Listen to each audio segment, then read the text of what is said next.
name is Savile, you're watching Rock and Roll Garage, and today I'm going to show you some historical places for the Beatles that you can visit in London. Okay, let's start at Savile Row in Mayfair. This is the old Apple Records building, which might be open to the public next year. They bought it back and they're going to turn into a museum because of the Beatles movies that will be released in 2028. So if you go to London maybe next year or the other one, you can visit.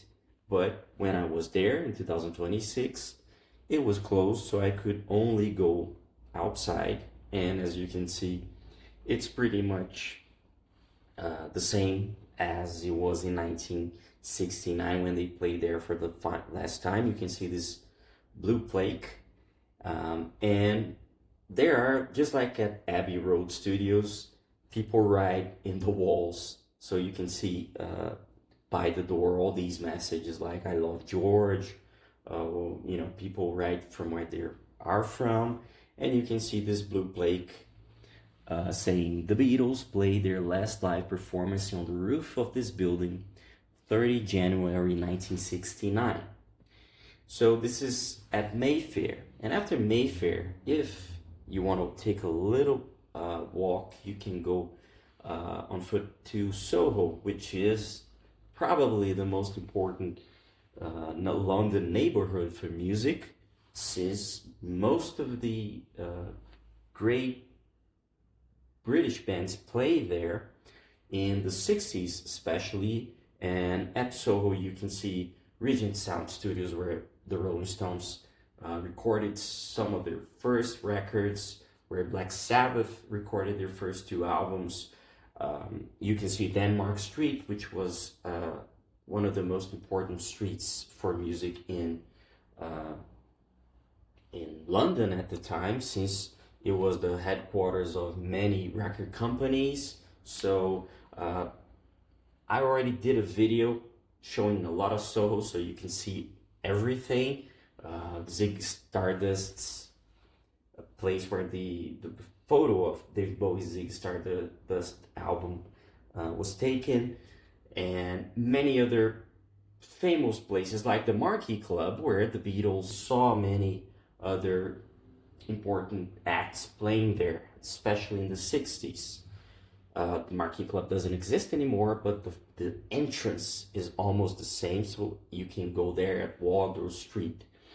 And after you go to Soho, if you want to see a little bit more of where the Beatles also played, and another very important place for music, you can take a tour at the Royal Albert Hall, which is the most important venue in England and maybe one of the most important in the world, alongside, for example, Madison Square Garden in New York City. And it's a great tour, about an hour, and it's really a wonderful experience. And Paul McCartney played there many times. Concert for George, the George Harrison tribute album, happened there. And you can see many other historical figures who played there on the walls. There's a lot of photos, and you can see all about the history of the place. And after you go to the Royal Albert Hall, you could go to Marylebone, which is a very important neighborhood for the Beatles as well. Many of them lived there, got married there at the same church, and there are many other very important places. And it's there too where you can find the Beatles store, where I took the tour. It's from Brit Music Tours. It's a great tour.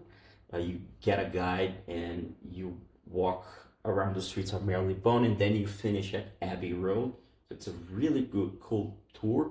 So if you're in London, I totally advise you to do that. And this tour, it starts at the London Beatles store. And for example, we took a walk until the Marylebone Station, and you can see this alley. This is the first scene of the Beatles classic movie Hard Day's Night, where the four of them come running to the station in this alley, and a huge crowd of fans. And George falls, and they get up again. That wasn't staged. That was an accident they kept in the film. So you can see this alley, which is pretty much similar, pretty much the same. And you can see the beautiful Marylebone Station, where they shot these takes outside the station, but the inside station, as the guy said, is another station in London. But this is the entrance of the station that you see at the movie, in the movie. Later, you're gonna see the place where John Lennon lived in 1968, which is around the same region. He also takes you to the front of a house that Paul McCartney lived, and where he dreamed the melody of Yesterday, and that he later wrote. So that was where he composed most of that huge hit. He also shows Paul McCartney's house in London, this is the entrance of his house, and it's really interesting to see because we used to see all those big, huge mansions of Hollywood stars in Los Angeles and other places, and this is like it is, this is what it's like, Paul McCartney's house in London.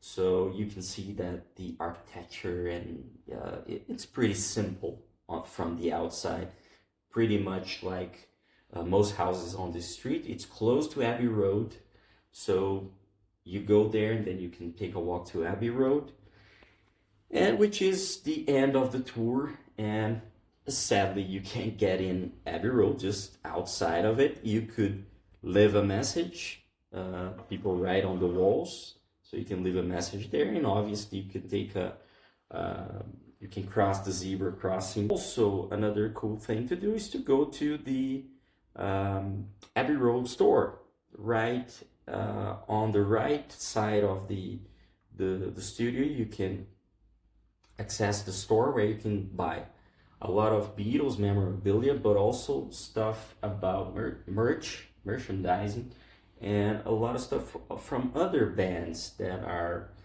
also have a history with Abbey Road Studios, like Pink Floyd. There's a lot of Pink Floyd stuff there as well. Most Beatles, but stuff from the Abbey Road Studios, merchandising from the Abbey Road Studios itself.